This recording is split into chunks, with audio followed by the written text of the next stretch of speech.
Welcome to Wealth Coffee Chats, folks, for your daily live updates. Get the most out of today's episode by participating in the chat. Make sure you ask some questions, be part of the conversation, have a bit of fun, grab a coffee or a tea, take some notes, and get ready to start your day, folks. Quick few housekeeping rules, though. No spamming, no advertising or self-promotion in the chat. That's not on.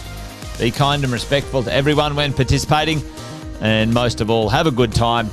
Real estate investing can be your biggest asset. It also can be your most expensive asset when it comes to getting it right or getting it wrong, folks. It can be time-consuming, stressful, and that's why here at Positive, we have what's called a 6-star team, a full-service team that provides integrated wealth and property investing solutions and services simply designed to help you progress towards your goal of passive income through your property portfolio, folks. Make sure you check out our other podcasts on the Positive Mentor Network. Not only is there Wealth Coffee Chats, there's the Urban Property Investor. Drops every Wednesday with straight talking investing strategies and lessons with Sam Saggers. Property Investor Tales. This is where our clients, you guys, share real life stories from property investing, hosted by some of our advisors and strategists. And that's done every fortnight, dropping every Monday. Wealth, Wine and Wisdom, folks, that debriefs the week that was in the world of finance and property, hosted by yours truly, Jason Witten and Andy Fenton on Fridays. Welcome to another Wealth Coffee Chat. Marvellous Monday. Hope you're well, folks, wherever you are. If you think it's Get Rich Quick, you're in the wrong place. This is the wrong podcast. This is the wrong live for you. Welcome to another Wealth Coffee Chat. Hope you're all awesome and well. All right. Morning, everyone. Happy Wednesday, 11th of December. Nearly Christmas, team. Nearly Christmas. Hope you're all well. Wherever you're tuning in from this morning, give us a bit of a shout out in the chat. Let me know what's happening in your world this morning for a Wednesday.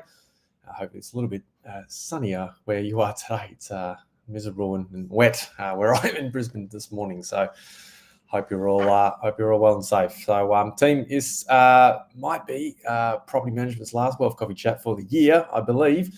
So I'm going to go out with a bang and have a bit of a recap and review on 2024, which will be great chat this morning. Hope you can all participate with me in the chat. Follow along, ask some questions as always. Absolutely love the banter as we go along. So team, look, if you are tuning in for the first time and maybe the last time for 2024, if you haven't met me before, Cass Shoss is my name. Represent the R&W Plus group out of the property management division here with the 6-star team. And 10 past 8, local guides here in Queensland. We jump on every Wednesday and have been talking all year about all things property management, right? And, today's topic is going to recap and review what we've potentially learned in 2024. You guys can chime in as well and let me know what you've learned because today is all about that year in review. I thought today I'll give you guys 5 things, I learned in 2024 from you guys, and potentially you guys can chip in as well. But, this thing we call property management, it is centered around the, holding phase, that consolidation phase of your investment journey. Super critical team. And one of the big things we learned is that, your property management partners, your property manager, individual, team member, obviously critical when it comes to whether you are successful holding that property for 5, 10, 15 plus years, whatever your goals may be. 13 years in the industry, team, I've seen a lot of time and time again, I should say, where, investors have looked to sell too early. And all of a sudden, they don't have the asset anymore. So today's recap is to give you guys 5 key things, maybe into 2025 to help you get a real good kickstart into your investment journey in 2025. Maybe you are looking to settle on a new property in the new year as well. And that might be a great time to implement some of these things we're going to talk about today. So today, top 5 things we've learned from the property management world. See a few of the guys, a few of the regulars. Jeff's here. Merry Christmas, mate. Yes, we're nearly there. And Bunty.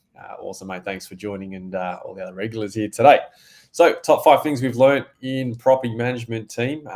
If you've been coming along to Wealth Coffee Chats on a Wednesday, pop it in the chat. Let me know if you've learned something from these sessions, from these conversations. Love to hear it. Let me know in the chat. Because here, what's the alternative, team? What's the alternative if we don't have property management groups helping us hold that property for a longer period of time? Right, you could self-manage. That is one alternative. potentially, that may or may not be part of your world. Our world is the property management world. So we're going to get on with that today. It just comes down to the results we want, team. And what we learned, number one, I think the importance of a marketing strategy. I think we've had a lot of conversation here in Wealth Coffee Chats around what the market's doing, what's the vacancy rates, how much the rents are, what the rent growth looks like. And this has been a conversation that I think has been trending regardless of what, metro or regional city or town, suburb you are located in, wherever your investment properties are. And, a lot of these things where, most capital cities in the last 1 to 2 years in particular have had significant rent growth. Still today, my colleague Dean, myself, we're out there meeting new clients, having a look at what's happening in their world today when it comes to rent prices, and then having a look at what the market's doing. And there's still a discrepancy in terms of where the person is at and where they could be based on market information. Now, why is this the case? So number one, importance of a marketing strategy. Marketing strategy is all about promoting that property. We want to promote that property to its best ability in that marketplace, in that time of listing. Now that can come down to what type of listing and advertisement you put on realestate.com and these major portals. We've spoken about standard listings. We've spoken about premier listings. There's a difference between that, right? Not much of a cost difference, but a big, significant influence on the outcome, right? Whether that property leases within 2 weeks or 5. Is your property management group making use of virtual tours, floor plans, videos, giving prospective renters what they want to see at the drop of a hat? So number one, we've had a conversation around marketing. I hope throughout 2024, you guys have enhanced that into your strategy, into your portfolios, and hopefully your property managers are doing that. If your property managers are not doing that, then 2025 is the year, team. Number two, tenant selection. You guys might know by now, but I think, again, throughout the year, we've spoken about how diligent tenant selection process absolutely influences the outcome of that tenancy. Whether we're going to have a positive tenancy moving forward, whether we're going to have a negative tenancy moving forward, we want to understand how that's going to go. So we've got to control what we can control.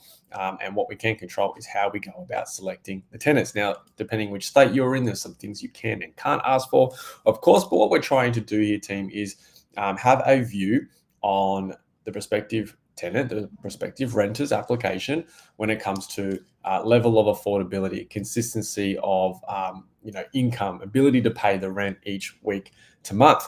We also want to look at how suitable that candidate may be. Do we need a large family in a 2-bedroom apartment? Maybe that doesn't work, right? You guys get the drift, right? 4-bedroom homes are going to attract families. That's kind of the suitable sort of outcome that we're looking for. When we look at rental history, I can't tell you, team, how many tenants vacate our business each month, each year, and our team are not receiving rental reference checks out there. Big no-no. Don't do it. Make sure your property manager is coming to you with some rental history in the event that applicant has it. Number three, entry condition reports, team. Entry condition reports. Maybe this is one of the boring topics. I don't know. You guys tell me. It does take some time and effort to implement and execute these entry condition reports. What we're looking for here, and if you don't know what entry condition report is, it is the property condition report we do at the start of each tenancy. Right? Every new tenant will get one. The tenant obviously has the ability to make notes and reply to that report as well. But what we're looking for here, team, is a level of depth, a level of detail. Part of my role, with helping clients is sometimes the management of that property needs to move from one business to another. And when we review that file, the level of depth and detail is quite lacking in a lot of agencies. And that's not to bag anyone. All I'm trying to do is identify it, flag it with you guys to make sure that you're confident and that you're kept safe when it comes to that entry condition report. Because in 12 months or 2 years, when that tenant looks to vacate, that is the single report we are looking at to compare what it was then to what it is now. Teams, everyone with me? So, here at R&W, we've got a way to enhance that experience for our landlords, for our tenants, and, to limit the the human error from that space. So there's some ways we can get around that and enhance that experience to keep you guys safe. Number four is everyone's favorite one, I think, rent review process. Everyone wants to maximize their rent, let's be honest. But what we need to do here is make sure we've got a diligent, structured framework that is evidence-based to make informed decisions. Like I say, team, I encourage you guys, you get a moment over Christmas, jump on realestate.com, type in your suburb where you might be living, where your investment properties are, and I'm 99% sure, team, you will find a listing that has been promoted well and priced really well, and that kind of makes sense based on the research you've done. And then you're going to find a property that is just completely below market and doesn't make any sense. And you think, why is that owner giving it away? Well, coming down to that rent review process, right? Now, this could be whether it's a property's going back on the market, going to the market for the first time, and we're reviewing what that rent might look like, or you're renegotiating with that existing tenant who's looking to stay on with the property, right? So, got to look at that stuff, team. Evidence-based information, super critical. Don't take anyone's word for it. Do the research yourself. There's many sites you can go. We've certainly spoken about realestate.com.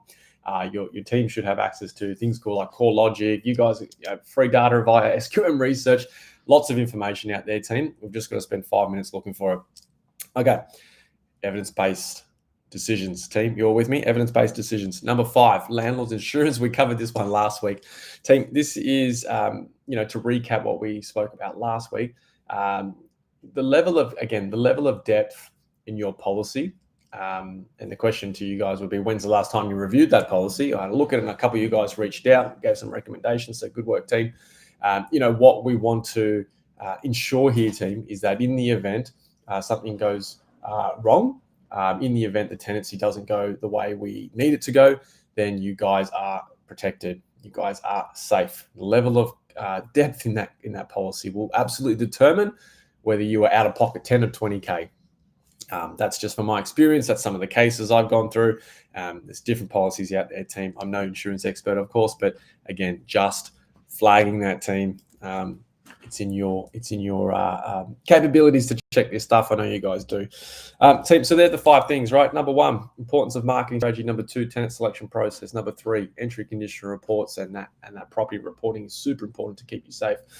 Number 4, rent review process, team. Don't be left behind when it comes to market rent growth. There is a way, a strategic and diligent way to go around that with your tenancies while consistently keeping the tenants as well. And then number 5, get protected, landlord's insurance, no brainer.